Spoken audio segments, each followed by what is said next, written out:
আমরা দুনিয়ায় যত মানুষ আছি তত দুনিয়ার মানুষরাও বিয়া শাদী করে।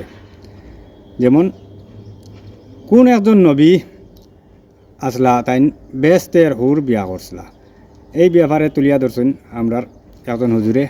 খুব ইন্টারেস্টিং একটা ওয়াজ, যদি সে শুনিয়া যায় খুব বেশি ভালো লাগবো। হজরত আদম আলাইহিসসালামর জবানার একটা কাহিনী তাই কইয়া যাইতরা। আর এটাও আমরা জানা দরকার কোন নবী বেস্তের হুর বিয়া করছিলা, এটাও তাই কইয়া যাইবা। তোলা ভিডিওটা আপনারা দেখোকা, দেখলে বুঝাইবা। আদম আলাইহিস সালামের পুত্র আল্লাহর নবী হযরত শীস আলাইহিস সালামের স্ত্রীর নাম কি? এটার পিছনে বিশাল এক ইতিহাস। আল্লাহ তাআলা হযরত আদম আলাইহিস সালামকে 110 জোড়া সন্তান দিয়েছেন। 110 জোড়া।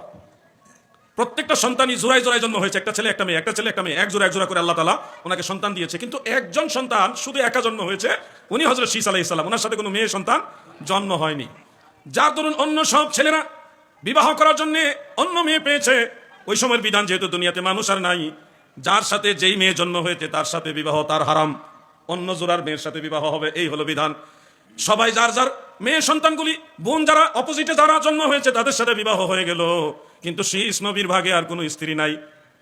স্ত্রী নাই যেহেতু, ওই ড্রাইভার সাহেবের প্রশ্ন কি, ওনার স্ত্রীর নাম কি? মনে আসেনি কথাটা আপনারা? এখন স্ত্রীর নামটা কেমনে আসবে? ওনার তো ভাগে নাই, তো না পড়লে তাইলে উনি বিয়ে শাদী করেন নাই? করছেন, উনি বিয়ে করছেন, ওনার সন্তান। আমরা যারা আছি দুনিয়াতে বর্তমানে ম্যাক্সিমাম সব মানুষ হলো হযরত শীস নবীর বংশধর। হাবিল কাবিল ওই ঘটনা তো জানেন, আরো যারা 110 জনের সন্তান তাদেরও আওলাদ হয়েছিল, কিন্তু তারা নিজেরা মারামারি কইরা গোত্রে গোত্রে দ্বন্দ্ব করে, এই বাড়ি ওই বাড়ি দ্বন্দ্ব করতে করতে মারামারি করতে করতে তারা ধ্বংস হয়ে গেছে। শুধু টিকছে শীস নবীর আওলাদরা। এই শীস নবীর আওলাদ হইলাম আমরা। তো হুজুর ওনার তো ভাগে স্ত্রী নাই, ওনার আওলাদ হইল কেমনে? এই ঘটনাটা আল বেদায়া ওয়ান নিহায়ার মধ্যে আছে। হাফেজ ইবনে কাসির রাহমাতুল্লাহ আলাইহি উল্লেখ করেছেন যে আদম আলাইহিস সালাম ইন্তেকাল শরীফের আগে তিনি অসুস্থ হয়ে গিয়েছিলেন। অসুস্থ হওয়ার কারণে উনি বলছিলেন যে, হে আমার সন্তানরা, জান্নাতে আমি ফল খেয়েছিলাম, আমার খুব ইচ্ছা জান্নাতি ফল খেতে, আমাকে একটু জান্নাতের ফল খাওয়াও। সন্তানরা বলল ঠিক আছে, আমরা চেষ্টা করি। বলে ওনারা সারা দুনিয়া ছড়াই গেলেন জান্নাতের ফল খোঁজার জন্য। ওনারা সারা দুনিয়াতে ঘুরতেছে। আচ্ছা, দুনিয়ার ভিতরে কি জান্নাতের ফল পাবে? সবাই ঘুরতেছে, কিন্তু শীস নবী যায় নাই। উনি বাবা আদমের সেবা যত্ন করতেছেন। অনেক সময় পরে বাবা আদম বলে, ও আমার সন্তান নবিউল্লাহ শীস গো, তুমি না গেলে জান্নাতের ফল আর আমার খাওয়া হবে না। তুমি একমাত্র পারবে জান্নাতি ফল আমার জন্য আনতে। কিভাবে আনবো হে আমার আব্বাজান? আল্লাহর নবী হযরত আদম বললেন, তুমি জাবালে কাসিউনের চূড়ায় উঠে দোয়া করো, তুমি আল্লাহর নবী, তোমার দোয়া কবুল হবে। তুমি দোয়া করলে আমার আল্লাহ জান্নাত থেকে ফল পাঠাবে। জাবালে কাসিউন এটা এমন একটা পাহাড় যেটা সিরিয়ার রাজধানী দামেস্কে অবস্থিত। আমি সেই পাহাড়ে উঠছি। সেই পাহাড়ের উপরে হযরত হাবিল আলাইহিস সালামের মাজার আছে, জিয়ারত করে আসছি। ওই পাহাড় আর একটা ঘটনা আছে, ঘটনা থেকে ঘটনা চলে আসবে, বলবো না, শুনেন। সেই পাহাড়ের উপরে শীস নবী দোয়া করছে, আল্লাহ আপনার নবী আমার আব্বাজান হযরত আদম জান্নাতের ফল খেতে চেয়েছেন, ও আল্লাহ আপনি একটু আমাকে দয়া করে জান্নাত থেকে ফল দেন, আমার আব্বাজানকে খাওয়াবো। তিনি মোনাজাত শেষ করলেন, পিছন থেকে একজন মহিলা সালাম দিলেন। তিনি ওয়ালাইকুম সালাম বলে তাকায় দেখে একজন মহিলার সাথে সাথে উনি অন্যদিকে চেহারা ঘুরে বলে, আপনি কে?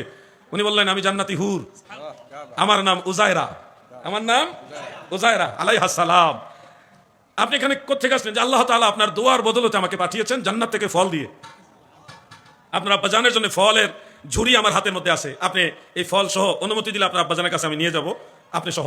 তখন উনি শীস নবী আগে আগে হাঁটলেন এবং ওই জান্নাতি হুর উনি পিছনে পিছনে হাঁটলেন। এই জন্য বিধান হলো, যার সাথে মানে গায়রে মুহরিম যারা, মহিলাদের সাথে আপনি হাঁটতে গেলে মহিলারা আগে হাঁটবে না, পুরুষ আগে হাঁটবে, মহিলারা পিছনে হাঁটবে, এটা হলো বিধান। আর স্বামী স্ত্রী হলে একসাথে হাঁটতে পারবেন, আগে পিছিয়ে যেমনি মন চায়, এটার জন্য নিষেধ নাই। এখান থেকে বিধানটা পাইলাম। তো ওই শীস নবী এবং ওই উজাইর আলাইহিস সালাম তিনারা ফল নিয়ে আসলেন। ফল আদম আলাইহিস সালাম খাইলেন।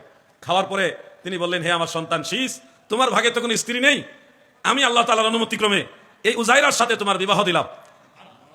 নবীর দুরূদ শরীফ ছিল, বলেন না বিয়ের সময় কি দেন আপনারা? মোহরানা দেন না? কথা কোন নাকি দেয় নাই, মনে ভেজাল আছে। এই যে মোহরানা, এটা ছিল নবীর দুরূদ, নবীজির দুরূদ শরীফ মোহরানা দিয়া শীস আদম আলাইহিস সালামের বিয়ের সময় নবীর দুরূদ শরীফ ছিল মোহরানা। এটাও কিন্তু ইতিহাস আছে। ওই বিবাহ হইল, ওনার গর্ভ থেকে সন্তান জন্ম হয়েছে। কিভাবে হলো? উনি তো নূরের তৈরি, তাহলে কিভাবে হলো? ওনার মধ্যে আল্লাহ তাআলা বাশারিয়াত দান করেছেন। নূর হইলেও আল্লাহ বাশারিয়াত যখন দান করে দেয়, তখন আর এখানে কোনো কথা বলার সুযোগ থাকে না। যার ধরুন আহলুস সুন্নাহ ওয়াল জামাতের আইম্মায়ে কেরাম বলেছেন আমার নবীজির নূরানিয়ত মানতে হবে, নবীজির বেমিসাল বেনজির বাশারিয়ত মানতে হবে। আমরা বলি নবীজি নূরানি বাশার, নূরের বাশার, তোমার আমার মতো না, তিনি অতুলনীয়, তুলনাই দেওয়া যাবে না, ঠিক কিনা বলে? এই জন্য গজলে বলছিলাম নূরে মুজাসসাম নাও লাখো সালাম, তোমার প্রেমে পড়ি মোরা মিলাদে কিয়াম।